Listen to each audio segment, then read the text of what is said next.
Jangan berikan kesempatan pada pengkhianat negara itu untuk tetap bisa melakukan kegiatannya terus-menerus.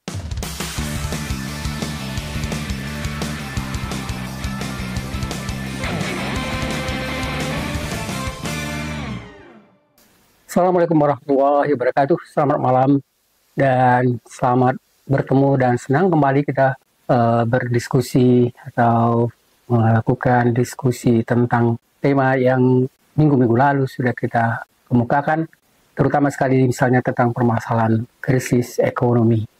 Yang waktu itu saya katakan bahwa sepertinya krisis ekonomi itu seperti sudah ada di depan pintu, tapi jangan beri kesempatan untuk masuk rumah. Artinya jangan beri kesempatan untuk itu terjadi di dalam negara kita ini. Memang mungkin sulit untuk mengatasinya. Teman-teman sekalian, sebagai dasar untuk menjelaskan kesulitan itu, sebelumnya saya sudah kemukakan tentang berbagai macam hal, tentang tingkat pengangguran, kemudian jumlah pekerja, kemudian misalnya tingkat pendapatan atau gaji per bulannya umumnya mungkin hanya sekitar 3 juta, dan lain-lain. Semua itu adalah sebagai dasar bagi saya untuk mengungkapkan bahwa di depan kita sudah menghadapi krisis ekonomi. Jadi kita harus hati-hati benar untuk mencoba berupaya, terutama sekali bagi pemerintah yang berwenang untuk bisa mengungkapkan berbagai macam cara, menemukan berbagai macam cara supaya kita tidak terjebak pada krisis ekonomi yang membuat kehidupan masyarakat, terutama sekali masyarakat kecil, akan semakin sulit. Teman-teman sekalian, ada beberapa atau berbagai ciri sosial, ekonomi, dan politik yang dapat saya kemukakan di sini untuk lebih memperkuat dan memperjelas kemungkinan akan terjadinya krisis ekonomi yang harus dihadapi untuk terutama sekali bagi pemerintah untuk jangan sampai sedapat mungkin terjadi krisis itu. Dan biasanya kalau saya katakan bahwa ada, atau secara umum dikatakan bahwa ciri-ciri tentang krisis ekonomi itu sebenarnya dapat dijelaskan sebagai berikut. Yang pertama adalah ciri sosial. Ciri sosial pertama adalah semakin banyaknya pengangguran dan semakin tingginya tingkat pengangguran itu. Teman-teman sekalian, tadi sudah dikatakan sebelumnya bahwa begitu sebenarnya banyaknya sekali yang sekarang masyarakat yang menganggur, dan sepertinya dengan kondisi ekonomi yang semakin tidak baik, itu akan lebih meningkatkan tingkat pengangguran itu, dan itu berarti sebenarnya semakin banyak orang kehilangan pekerjaan, semakin banyak orang tidak memiliki pendapatan, dan tingkat pengangguran yang semakin drastis itu akan menyebabkan kehidupan sosial, ekonomi, dan politik akan semakin menjadi masalah.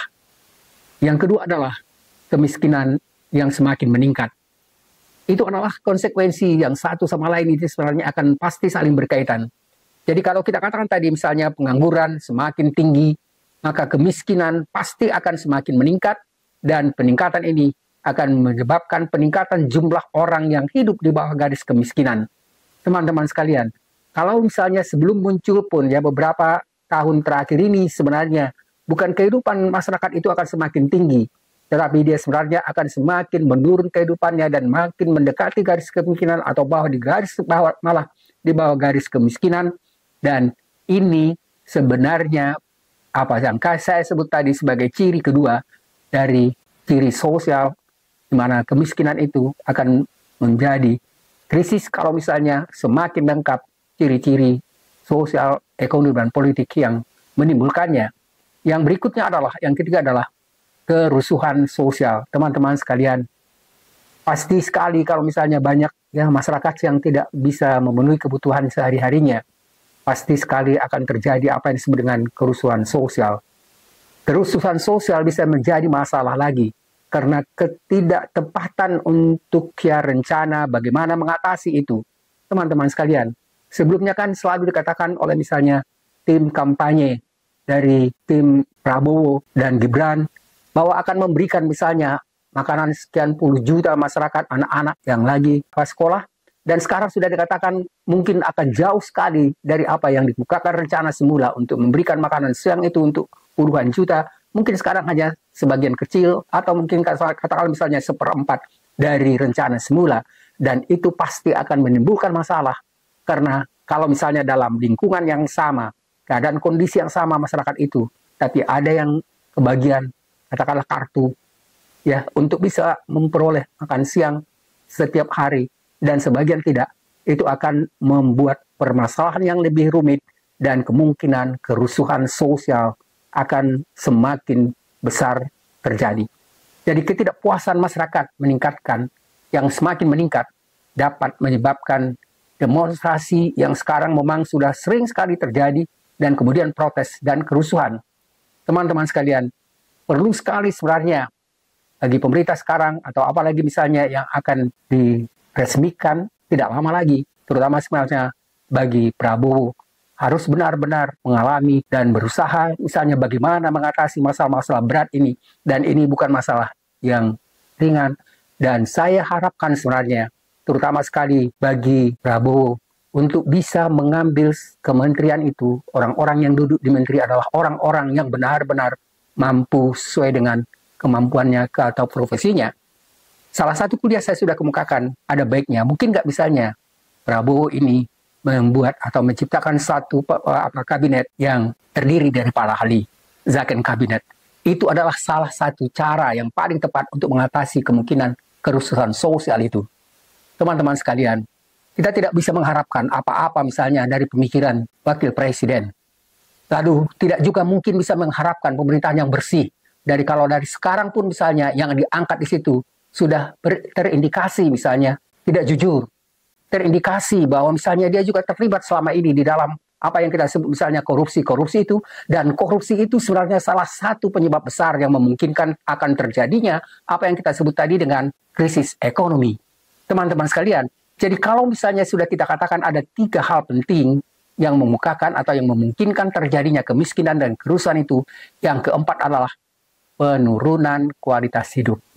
Itu jelas sekali karena orang yang biasanya misalnya bisa makan dengan sesekali ikan dan telur, sekarang udah sayur pun sulit untuk bisa dibeli. Coba bayangkan sekarang, begitu mahalnya harga makanan sehari-hari yang sederhana sekalipun, misalnya di pasar-pasar rakyat. Dan teman-teman sekalian, penurunan kualitas hidup itu sudah berjalan dan bukan lagi di ambang pintu, tapi paling tidak bagi masyarakat lemah, sekarang penurunan kualitas hidup itu sudah benar-benar terjadi. Apalagi kalau selama ini dikatakan bahwa dari 3 kelahiran anak, 1 orang stunting. Teman-teman sekalian, saya dalam beberapa tahun terakhir, saya selalu diminta oleh program doktor di kesehatan masyarakat untuk memeriksa disertasi, proposal disertasi mahasiswa itu. Dan biasanya saya bisa dapat 15 orang. Kami biasanya ada 3 orang yang diminta oleh ketua programnya, atau program S3 itu, untuk bisa menelusuri dan memberikan penilaian dan mencoba untuk membantu supaya proposal disertasi mereka itu bisa diterima. Teman-teman sekalian, banyak sekali. Mungkin paling tidak misalnya 1/4 dari proposal disertasi itu membicarakan tentang kemiskinan dan masalah stunting. Teman-teman sekalian, itu sudah terjadi beberapa tahun yang lalu. Dan sekarang tentu masih akan terjadi, bisa lebih parah lagi dengan munculnya apa yang kita sebut tadi, penurunan kualitas hidup itu. Dan itu bukan hal yang tidak mungkin, tapi sudah mungkin, dan sekarang yang kita harapkan jangan sampai lebih meningkat lagi. Yang kelima adalah meningkatnya kejahatan, kriminalitas. Karena misalnya orang yang tidak bisa hidup dan tidak bisa mendapatkan kebutuhan-kebutuhan hidupnya, pasti akan mencari yang diperlukan dengan cara yang tidak halal. Dan salah satu caranya itu adalah dengan meningkatnya kejahatan. Dan itu bukan karena memang tidak tahu bahwa itu tindakan jahat, tapi kalau misalnya di dalam Islam sendiri pun, kalau misalnya dalam hal-hal kesulitan yang luar biasa, yang makanan yang haram itu pun bisa jadi halal. Teman-teman sekalian, terutama sekali bagi masyarakat Islam yang memiliki kemampuan, cobalah saling berbagi dengan masyarakat yang membutuhkan itu. Karena memang di dalam Islam itu dikatakan, seandainya misalnya ada di dekat kita, di tetangga kita, orang yang tidak dapat makan, dan kemudian kita bisa hidup dengan memenuhi kemampuan keinginan kita sehari-hari, maka itu berarti sebenarnya kita tidak dalam keadaan Islam yang baik.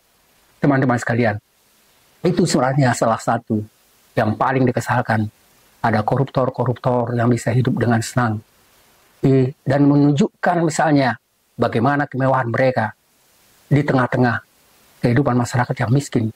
Dan ternyata sebenarnya apa yang mereka tunjukkan kemewahan itu adalah hasil korupsi yang menghancurkan negara. Teman-teman sekalian, kalau ada misalnya pegawai pemerintah, apalagi pegawai tinggi itu korupsi, bagi saya itu adalah pengkhianat negara. Dan sebaiknya jangan berikan kesempatan pada pengkhianat negara itu untuk tetap bisa melakukan kegiatannya terus-menerus untuk menghancurkan negara yang kita cintai ini. Teman-teman sekalian, sudah saatnya saya pikir mahasiswa, para profesor, dosen, dan semua masyarakat yang menginginkan negara ini selamat dari kehancuran untuk melakukan tindakan yang baik untuk bisa menyelamatkan negara ini.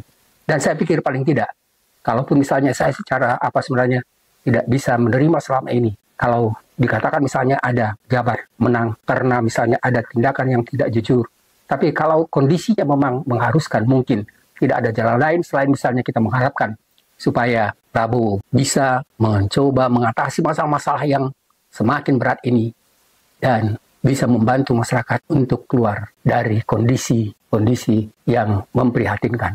Teman-teman sekalian, coba bayangkan, ada misalnya pejabat-pejabat itu jadi menteri hanya karena teman dekat. Coba lihat misalnya bagaimana ketika misalnya terjadi apa yang kita sebut tentang penyerobotan, tentang serangan terhadap cyber kita. Bagaimana misalnya kondisi ekonomi yang selama ini dipegang oleh menteri ekonomi yang tidak mempunyai kehasilan ekonomi yang meningkatkan ya. Bagaimana misalnya menteri perdagangan yang selama ini tidak bisa melakukan atau meningkatkan perdagangan dan tetap juga mereka diberi kepercayaan. Teman-teman sekalian, saya prihatin dengan kondisi seperti ini negara ini. Dan di mana sekarang kondisi kita itu semakin menunjukkan mendekati apa yang kita sebut tadi dengan krisis. Dan oleh karena itu sebenarnya berkali-kali di dalam kuliah dan ringkas ini, kuliah singkat ini, diskusi yang singkat ini, saya tetap berupaya untuk mengetuk hati semua masyarakat ya benar-benar memikirkan bagaimana masa depan masyarakat dan warga negara, terutama sekali yang berada di tingkat bawah. Teman-teman sekalian, tadi saya kemukakan beberapa ciri yang memungkinkan dan menunjukkan bahwa misalnya keadaan kita semakin mendekati krisis ekonomi, dan itu yang saya katakan tadi, ya sudah ada di depan pintu negara ini, pintu kita masing-masing, dan sekarang kita memasuki tentang ciri ekonomi. Ketika misalnya satu negara itu dikatakan bahwa dia sudah mendekati krisis ekonomi. Yang pertama adalah inflasi yang tinggi. Teman-teman sekalian, ini juga sudah, coba Anda bayangkan sekarang misalnya $1 itu sampai di atas 16.000. Kemungkinan untuk naik masih tetap ada. Dan ini diperlukan kebijakan sebenarnya. Bagaimana caranya supaya harga barang dan jasa tidak naik secara tajam. Dan bagaimana misalnya mengurangi daya beli masyarakat itu semakin berat. Bagi saya pikir ini adalah pekerjaan berat dan dalam 1-2 bulan lagi ini bisa akan lebih berat lagi. Dan ini adalah beban berat ya presiden yang baru yang disebabkan oleh kelalaian dan ketidakbejusan pemerintahan yang sebelumnya. Teman-teman sekalian, yang berikutnya adalah nilai tukar mata uang yang melemah. Ya, ini berkaitan dengan inflasi tadi. Tadi sudah saya katakan bahwa nilai tukar mata uang yang melemah itu bukan hanya sekedar melemah biasa, tapi luar biasa melemahnya. Karena sekarang nilai tukar $1 itu sampai 16.000 lebih. Teman-teman sekalian, saya waktu sebelumnya riset di Belanda beberapa tahun yang lalu itu juga sebenarnya memang saya harus kembali karena ada peningkatan perubahan nilai tukar yang hampir mirip dengan sekarang. Waktu itu hanya sekitar 2.600 per dolar sampai meningkat misalnya belasan ribu per dolar. Dan sekarang nilai tukar mata uang kita sudah semakin melemah. Dan yang ketiga adalah penurunan investasi. Sekarang katanya sudah banyak malah investasi yang mau keluar, bukan mau masuk. Dan penurunan investasi itu akan menimbulkan masalah besar bagi bukan hanya investasi domestik, tetapi juga misalnya dari asing, malah dari domestik pun kemungkinan akan banyak yang keluar. Dan dari asing tidak mau masuk. Dan karena itu semakin akan terjadi ketidakpastian ekonomi. Jadi selain misalnya ciri-ciri yang di atas, dan kemudian ciri ekonomi ini, yang sudah saya kemukakan 3 poin itu sudah semakin menunjukkan sebenarnya bahwa cukup alasan secara rasional bahwa memang kita akan sulit sekali keluar dari jeratan krisis ekonomi itu. Yang keempat adalah penurunan pertumbuhan ekonomi. Ya, ini udah jelas. Dan Anda lihat sekarang, penurunan pertumbuhan ekonomi itu jelas sekali dirasakan oleh Presiden Jokowi ketika sekarang semakin tidak jelas pembangunan-pembangunan yang selama ini sangat dipopularkan, sangat misalnya junjung tinggi-tinggi, diangkat tinggi-tinggi, misalnya seperti IKN, jalan-jalan yang lain. Sekarang itu menjadi permasalahan besar dan sebagian besar orang mengatakan bahwa IKN itu akan menemui kegagalan. Jadi teman-teman sekalian, penurunan pertumbuhan ekonomi itu akan banyak menimbulkan permasalahan pembangunan yang akan menjadi terlantar.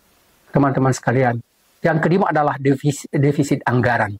Defisit anggaran itu adalah peningkatan defisit anggaran karena pendapatan pemerintah menurun, sementara pengeluaran semakin meningkat. Karena kalau bukan misalnya belanja masyarakat yang semakin meningkat, pasti belanja negara juga akan semakin meningkat karena dia harus menyiapkan beberapa kebutuhan negara, misalnya seperti minyak, kemudian beras, semua kebutuhan yang selama ini, termasuk garam malah, itu juga akan menjadi beban karena semuanya itu harus akan diminta, bukan hanya hasil negara sendiri, tapi harus diimpor, dan itu berarti sebenarnya menimbulkan defisit anggaran, dan peningkatan defisit anggaran itu menyebabkan penurunan tingkat ekonomi kita. Teman-teman sekalian, jadi tadi sudah dikatakan misalnya 5 ciri penurunan ekonomi itu, dan yang berikutnya kita coba jelaskan misalnya bagaimana dampaknya dengan politik. Teman-teman sekalian, sekarang ini kita tidak bisa menganggap bahwa masalah ekonomi lepas dari politik, lepas dari sosial, lepas dari masalah kebijakan publik. Ciri politik itu adalah ketidakstabilan politik. Teman-teman sekalian, sekarang kita sudah melihat misalnya bagaimana gejolak di tingkat partai, paling tidak ya semakin sulit mereka untuk bisa menentukan bagaimana misalnya satu sama lain itu bisa mempunyai visi yang sama, bisa misalnya melakukan kerjasama secara baik, karena akhirnya perhitungan-perhitungan itu sekarang semakin sulit untuk bisa ditentukan, memikirkan kondisi atau ketidakstabilan politik sekarang ini. Yang kedua adalah ketidakpercayaan publik. Teman-teman sekalian, coba sekarang misalnya kita lihat di media massa, bagaimana publik itu sebenarnya menilai pemerintahnya. Setiap hari, coba lihat, saya heran juga bagaimana misalnya pemerintah itu bisa merasa nyaman, diminta mundur tidak mau mundur, dan mereka menganggap itu hal-hal yang terjadi biasa saja. Tapi semakin lama, rakyat semakin tidak percaya pada pemerintahnya sendiri. Teman-teman sekalian, dari ketidakstabilan ekonomi, ketidakpercayaan publik pada pemerintah, dan institusi politik menyebabkan juga faktor yang ketiga, yaitu intervensi internasional.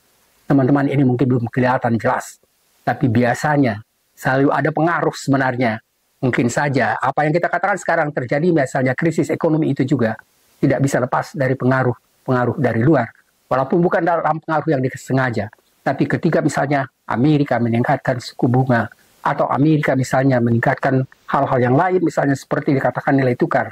Yang keempat adalah kebijakan pemerintah yang mungkin memberlakukan kebijakan penghematan yang tidak populer. Teman-teman sekalian, ini juga akan menimbulkan masalah. Coba bayangkan kalau ada pembatasan untuk memperoleh misalnya BBM. Kalau ada pembatasan misalnya untuk memperoleh misalnya bahan pangan, misalnya beras, yang selama ini sudah banyak sekali dikeluhkan masyarakat bahwa ada kesulitan untuk memperoleh beras, dan kalaupun ada, itu harganya sangat mahal. Teman-teman sekalian, jadi kita katakan tadi bahwa ya pemerintah mungkin memberikan ya kebijakan yang penghematan yang tidak populer, dan ini merupakan pemotongan anggaran dari peningkatan pajak, dan bisa itu salah satu cara untuk mengatasi kesulitan ekonomi oleh pemerintah itu dengan melakukan peningkatan pajak. Teman-teman, kemarin sudah heboh sekali tentang pajak untuk perumahan. Bagaimana misalnya untuk meminta pajak lagi sesudah ada pajak-pajak terus, dan kemudian minta pajak lagi sementara gaji sekedar 3 jutaan. teman-teman, ada hal yang irasional dari apa yang dituntut pada masyarakat yang bergaji kecil itu. Dan ini adalah kebijakan yang sebenarnya yang sangat tidak populer dan bisa sebenarnya itu mengancam posisi pemerintah sendiri. Yang berikutnya adalah polarisasi politik. Teman-teman sekalian, yang dimaksud dengan polarisasi politik adalah semakin meningkatnya polarisasi dan konflik antara berbagai kelompok politik. Sekarang, apakah misalnya partai-partai itu tidak ada polarisasi dan konflik di antara mereka? Apakah tidak ada konflik misalnya di antara menteri-menteri yang mencoba misalnya melakukan dan bertindak baik dengan menteri-menteri yang sebenarnya termasuk menghancurkan negara dengan korupsi dan melakukan tindakan-tindakan yang tidak bijak. Teman-teman sekalian, jadi saya mencoba untuk menjelaskan sebenarnya beberapa hal ini untuk bagaimana supaya kita bersama-sama mempunyai perhatian yang tinggi bagaimana menyelamatkan negara ini dari kehancuran. Karena kita selalu ingin menginginkan bahwa negara ini, negara Republik Indonesia, sesuai dengan apa yang diciptakan dari awal, bisa menciptakan kemakmuran, menghilangkan kemiskinan, memberikan pendidikan, tanggung jawab yang baik, dan kesetaraan bagi warga negara. Itu adalah tujuan-tujuan penting yang sesuai dengan Undang-Undang Dasar 1945 dan Pancasila, dan rasanya semakin lama kita semakin jauh. Paling tidak misalnya dalam 5 tahun terakhir ini. Teman-teman sekalian, kondisi seperti ini tidak mungkin dibiarkan begitu saja. Dan semua kita harus memikirkan bagaimana menyelamatkan negara dari kondisi-kondisi yang mengancam kesatuan dan kesetaraan di antara semua masyarakat. Kita coba kembali untuk memikirkan bagaimana misalnya cita-cita dari para pendiri negara ini. Jangan jadi pengkhianat bangsa dan negara. Terima kasih. Selamat malam. Assalamualaikum warahmatullahi wabarakatuh.